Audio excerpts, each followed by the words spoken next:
and we continue to manifest and create and exacerbate. So if we are constantly in complaining mode and victim mode and we are going around in that loop, the universe is going to continue to mirror scenarios where we are the victim and we have something to complain about, and we are the victim and we have something to complain about. Until we're willing to break that loop and to really get in deep and find out what is the root cause of it, that's going to go around and around and around like a merry-go-round. Hi, I'm Angelique Letizia, a writer, director, and creator of the Call Cut Method. It's a tool to shift your frequency, rewrite your inner script, and realign you with the energy of your highest potential. This podcast is your behind-the-scenes pass to alchemizing that energy. So if you're ready to interrupt the script, reclaim your power, and write your story that you are actually born to live, you're in the right place. Hi, friends. Welcome back to Call Cut with Angelique. I'm Angelique, and today we are going to dive into the word. And I don't just mean the word or a specific word, but the word. And this is a concept that comes from Thoth, the scribe, the ancient scribe from Egyptian mythology and lore. And one of the things that is so important about the word is that it manifests our reality. It's not just our thoughts. It is what we speak and how we speak. When we understand that form follows thought, we also understand that in order for that thought to manifest into reality, it has to come at a command, and the command is the word. Now, why I find this topic so incredibly interesting is because so many of us are given all this information on how to manifest your dreams and how to make reality come true just by thinking it or feeling it.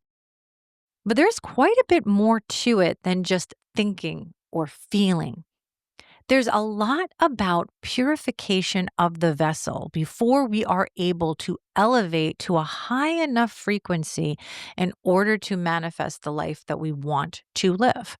So many people feel they can't move forward. They're one step forward, two steps back. Every time they go to a course, they read a book, they listen to a podcast, whatever it is, they feel energized in the moment.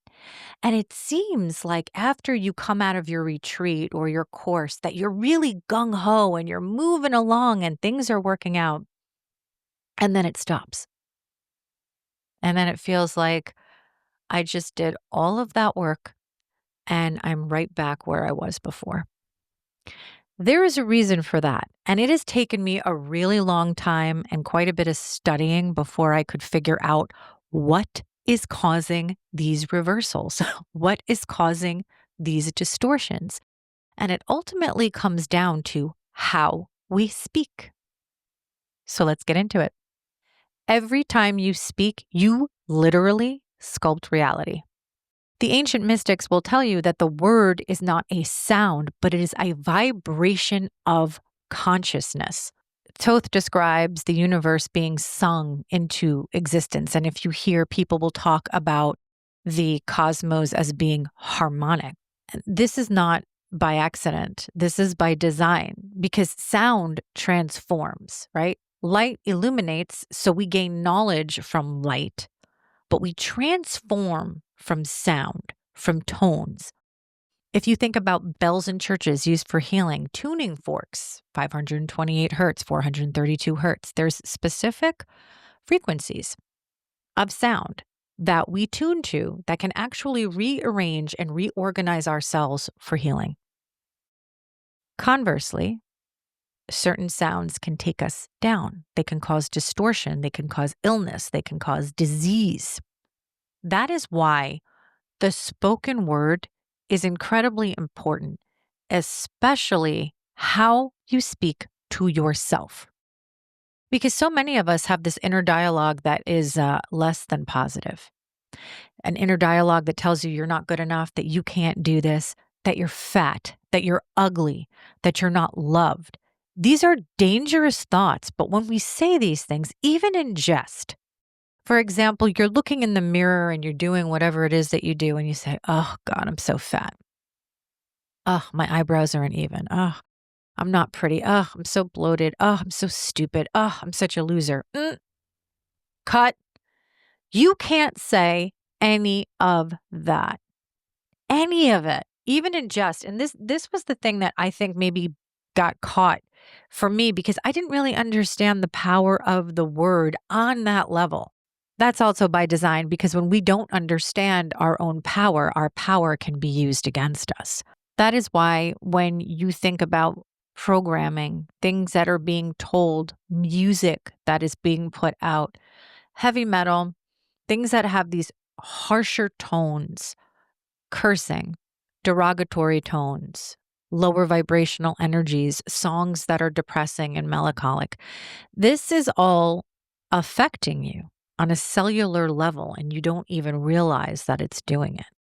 When we speak from clarity or we hear a song that is classical, higher vibrational, in a higher tone, something that makes us feel elated, we are elevating our frequency. We are elevating our energy.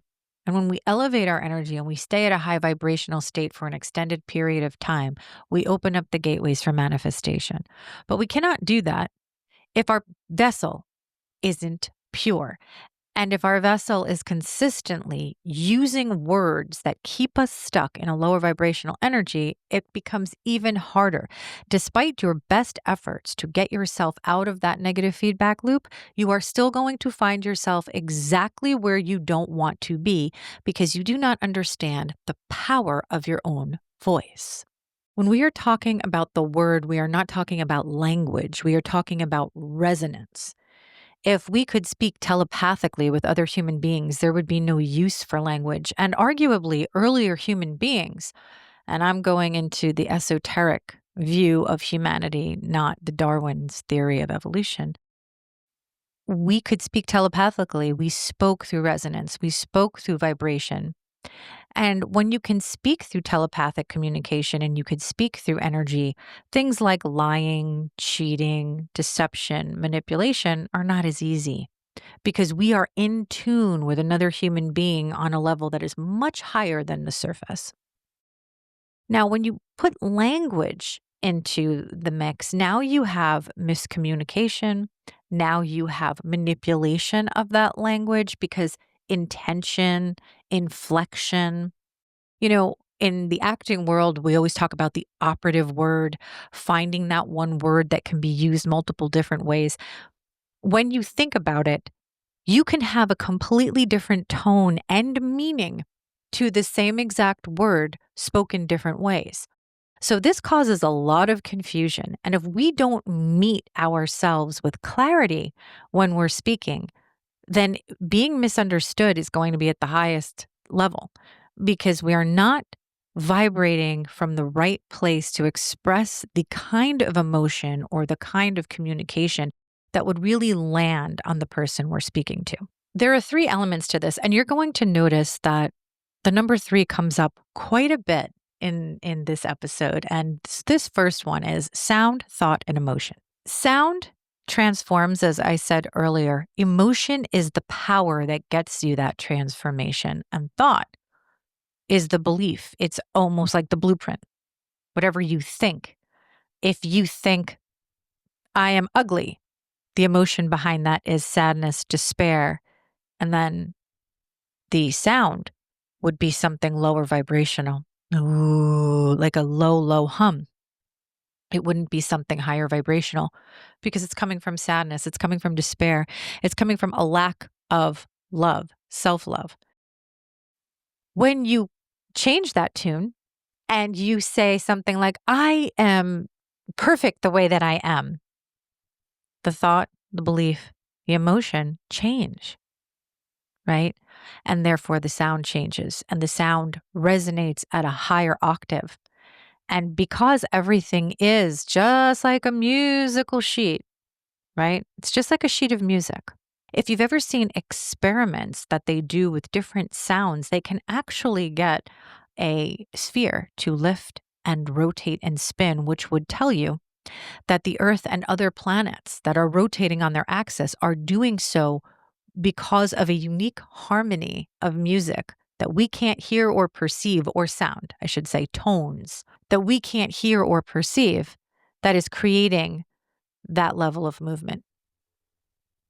And so the same is with us. If we want movement in our lives, if we want to get out of being stagnant, stuck in a rut, stuck in the same thing, we've got to be conscious of our words. And in order to be conscious of our words, we have to name the emotion behind what we are speaking into existence. The reason this is important is that the ancients said, in the beginning, there was the word. And that is because vibration precedes matter, which means that every cell in your body and every event in your life vibrates at the frequency you emit. So, how do we get to a place where our words are conscious? We are conscious creators with the word. Well, one, we need to understand what the word actually is, because this is where people get lost. They say, well, I'm speaking a language. You're speaking a language, but that's not what the word is. The word is a vibrational frequency. And that's a consciousness code. And when we understand how powerful that is, we also understand that in order for our words not to be dismissed by our body and for everything to be in alignment, we need to purify the vessel. And purifying the vessel means that we need to get to the point where we are clearing out old stories, trapped emotion, repressed emotion in order to clear the channel for something new and wonderful to come into our lives. So, what happens when the vessel or the temple is not purified?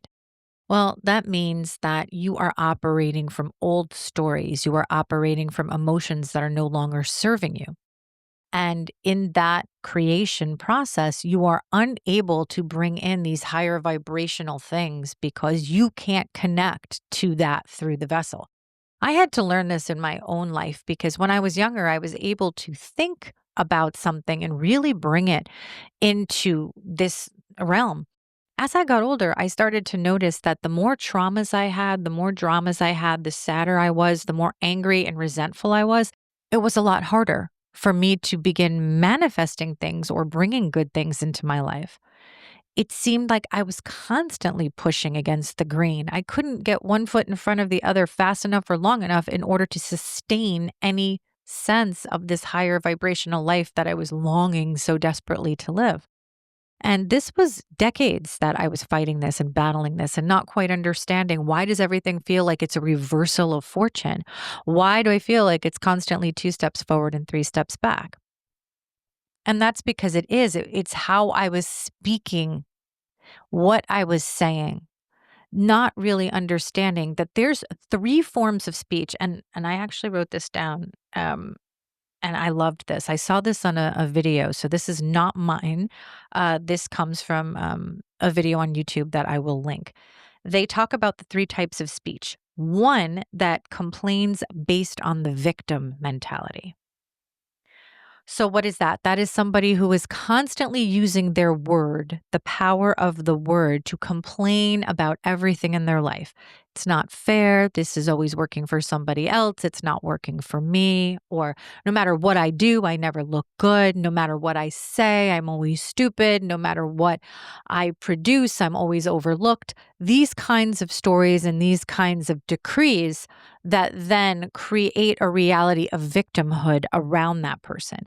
And what's interesting about this, and this is a strange paradox within itself, is whatever we obsess over or focus our energy on, we continue to manifest and create and exacerbate. So if we are constantly in complaining mode and victim mode, and we are going around in that loop, the universe is going to continue to mirror scenarios where we are the victim and we have something to complain about, and we are the victim and we have something to complain about. Until we're willing to break that loop and to really get in deep and find out what is the root cause of it, that's going to go around and around and around like a merry-go-round. And we're going to get to the root cause of everything shortly. But let's go to the second type of speech, the one who influences based on ego. Whew, okay.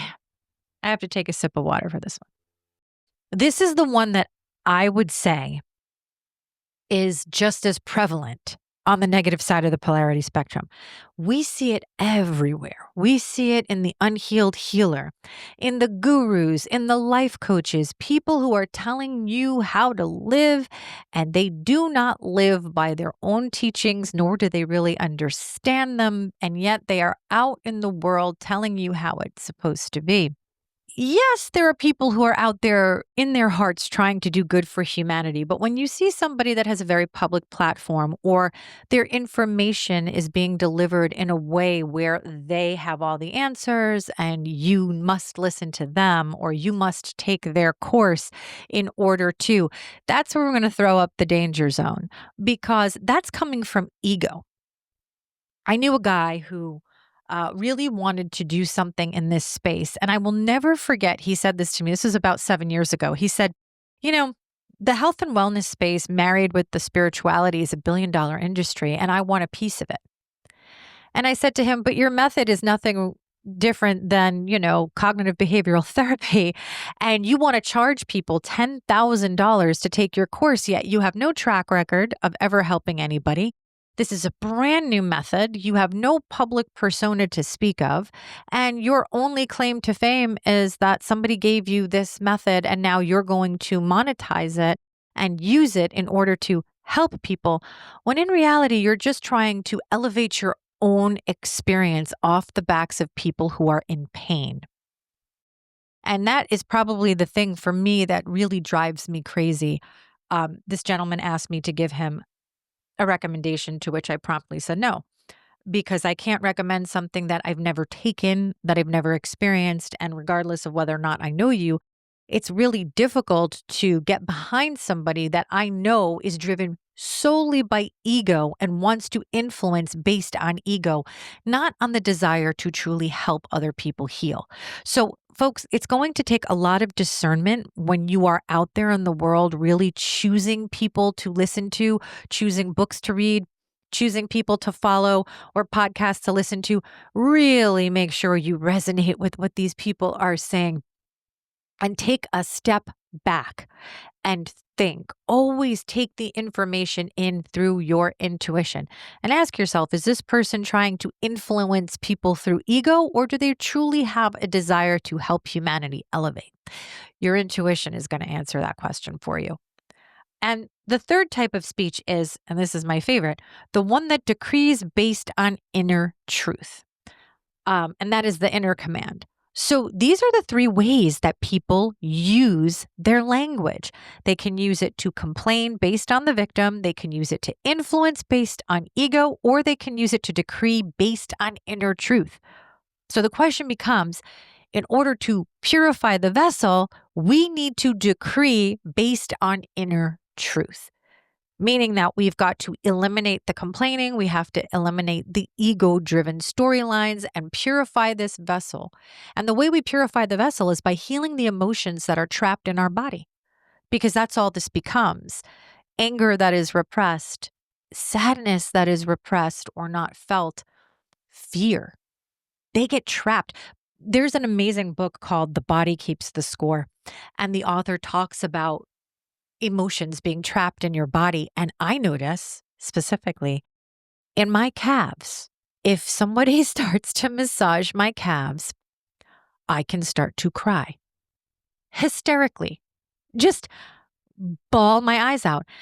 And that's because there is trapped emotion that is being held in that part of the body. And it needs to be released. And if I'm crying, that means that I haven't actually done a ritual of sorts to release the pain that is trapped in my body. Now, let's get into very quickly the mistakes that we make with the word. When we use the word in the art of complaining or from a narcissistic standpoint, we are in a lower vibrational energy, which means that the vibration is not exactly in alignment with what we are saying. I'm going to give you an example of this. Somebody wants to work with you because they feel that if they work with you, they're going to get something in return. So there's two ways they can do this. They could come to you and they can say, hey, Bob, I want to work with you on this project because I know that you and I could be mutually beneficial to one another. I'm willing to work for free on this if you're willing to give me an opportunity in the future that will allow me to elevate my experience. Okay. Bob knows that your intention is to help him so you can get something in return to help you, right? And that's a quid pro quo. And yes, it's transactional, but it's transactional in a way that is being direct and is in alignment with integrity because you are being honest and upfront about how you intend this relationship to go. Scenario number 2, you approach Bob and you say, "Hey, Bob, I'll work for free on this project. No problem. I'm happy to do it." The expectation in your mind is that Bob will then bless you or give you something in return because you were so self-sacrificing and you came and you did this job for free. But that approach lacks integrity because you're not being honest with Bob as to what your transactional intention actually is. You're not doing this out of the goodness of your heart. You're doing it with the expectation of something in return. And you're using your words in a way that is deceptive because you are not being honest as to how you expect this transaction to occur. Now, this is just a very low level example, but if you put that example to absolutely everything in life, you will start to see a pattern emerge that people don't always use their words directly and in the best way. We engage in insincere interactions with people because of our stories, because of the pain, the repressed emotions, all of these things that are stuck in our vessel and are actually clogging our throat chakra. So our throat chakra can't be a place, a throne of power. It becomes a place of complaining, of lack, of lies, of manipulation, and of deceit. And that's what we need to clear out. And in order to clear that out, we need heart coherence. Because so many people are operating off the ego, and the ego is absolutely running the show. But in order to purify the vessel, we need to understand that the actual Holy Trinity is the balance of the mind, the body, and the spirit. And in order to do that, we've got to clear out everything that doesn't resonate. Because anytime there is a distortion in your heart coherence, the field gets distorted. And the minute the field is distorted, and you start telling lies, or you start manipulating, or you are deceiving people, or you're not being in alignment with integrity, that begins to mirror back to you. So your reality starts to come in alignment with that. And what we want to do is call cut on that behavior, and we want to step into your highest power. How do we do that? We understand that the word needs to be spoken when the vessel is clear. We can bring things into our lives, the most beautiful things, but they can't come in if there's muck hanging around, if there's muck in the organs, muck in the muscles, muck in the brain. We've got to clear all of that out. And the way we clear it out is by naming the loop. I talk about this in my book, my upcoming book, Call Cut. And naming the loop is important. When you name something, it comes out of the shadow. You're now shining light on it. You have to be able to identify something before you can heal it. You can't just say, well, I'm not having a good day. I don't feel good. Why? What are you feeling? Is it anger? Is it sadness? Is it fear? We need to identify the feelings that are trapped within our body so we can finally let them go. And we can easily transmute them. But if we don't know what they are or why they're there, it's really hard because then they're running the show. We're not running the show. Every time we walk into a room and that trigger gets hit, whoop, that repressed emotion is like, whoop, warning, warning, blow up at that person. They just said something we don't like. Well, why don't we like what they said? What is the connection to that word and us? Why are those words affecting us negatively? These are the questions that we have to ask ourselves. And if we don't know why we're being triggered, we can't purify this vessel. We can't eliminate the anger, eliminate the sadness, eliminate the fear, because we don't even know what it is that is getting us to a place where we are upset. And there's a lot of people who like to use this toxic positivity where even though on the inside they're feeling terrible, on the outside they're always like love and light, love and light, love and light. Well, that's great. when it's genuine. But if it's not genuine, people can feel that energy as being disingenuous. And they say, oh, that's phony, or that person is fake. Is it that you're really fake? No, not necessarily. You could really be somebody who really believes in love and light and the divine. But if you're coming from an unhealed place, you are not vibrating at that level of love and light, and people feel it. And that disconnect is where people will say, oh, that's not true, or that's disingenuous, or I don't believe him, or I don't believe her. That's where that comes from. So you want to make sure that your heart is always in coherence with the words that are being spoken, that you're not speaking words to harm other people or speaking words to tear other people down, but you're using your words consciously in order to help elevate and heal humanity. So in order to heal ourselves, we have to breathe into the pain. This isn't easy for people. If you notice, whenever you cry, or you get really upset, the first thing that happens is you hyperventilate, right?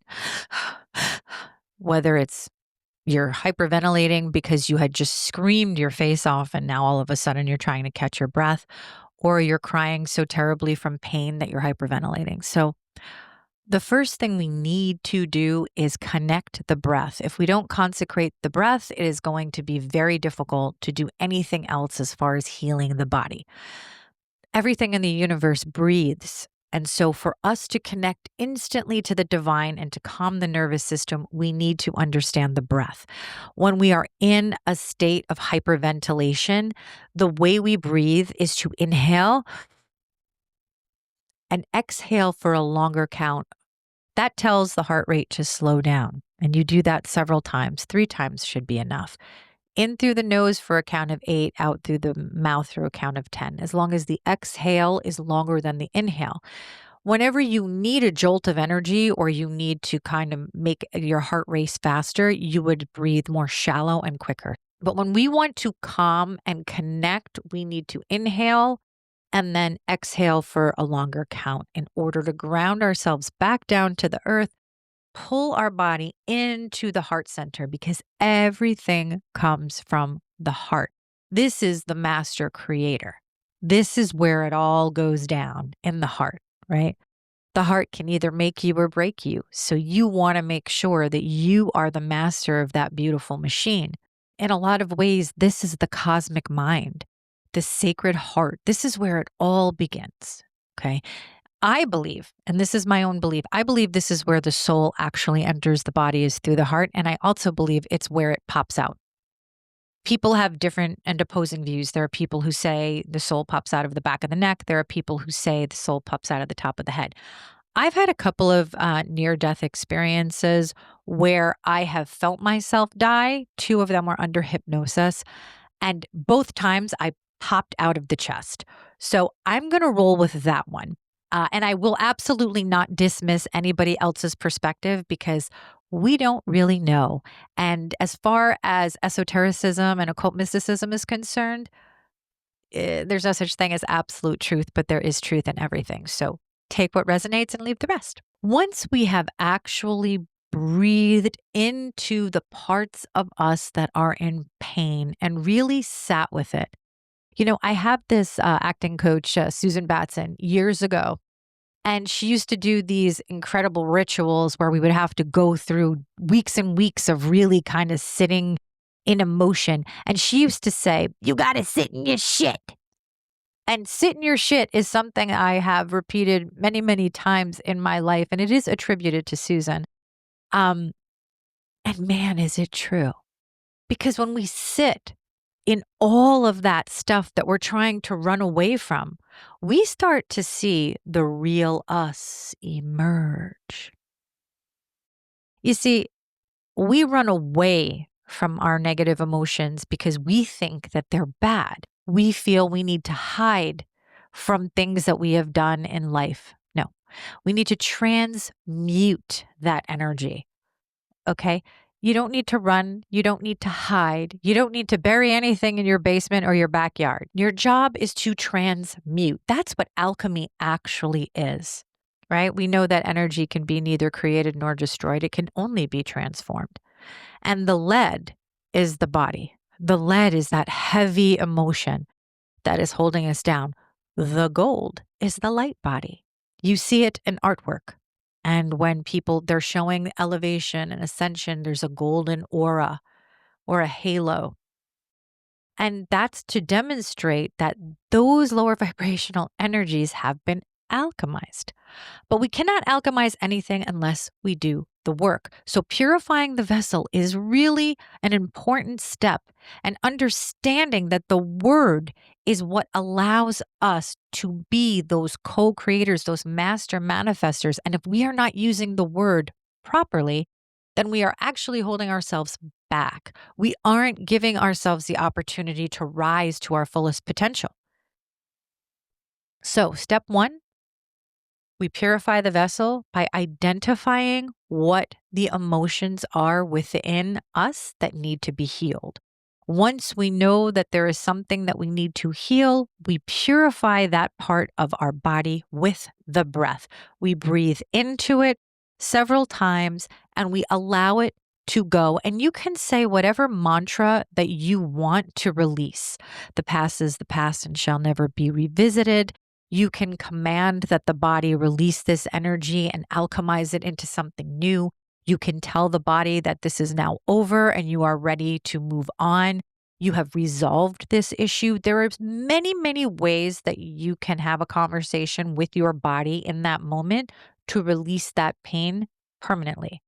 However you do it, remember the word must be a command so the body understands it and takes it in. And that command must have an energy behind it that is clear, right? We don't want fear to be commanding anything. Otherwise, we're not in alignment.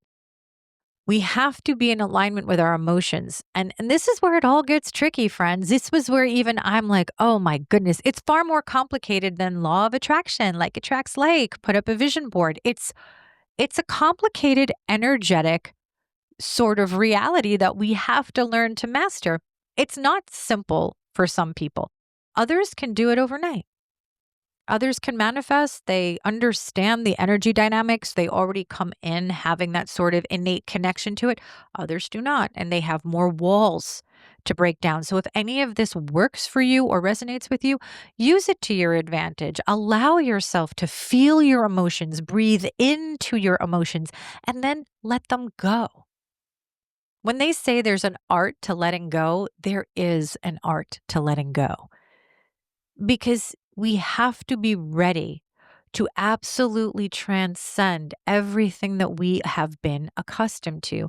And so many of us, remember, we use our speech to complain based on victimhood, meaning things that happened to us in our past are still affecting us right now. And whether we want to believe it or not, those things are shaping our reality. So, I am going to leave you with a little bit of a mantra that you can do with yourself after you have done your identification process. You've gone in, you've figured out where in the body you're feeling this, you're breathing into the body, you're letting that past emotion go.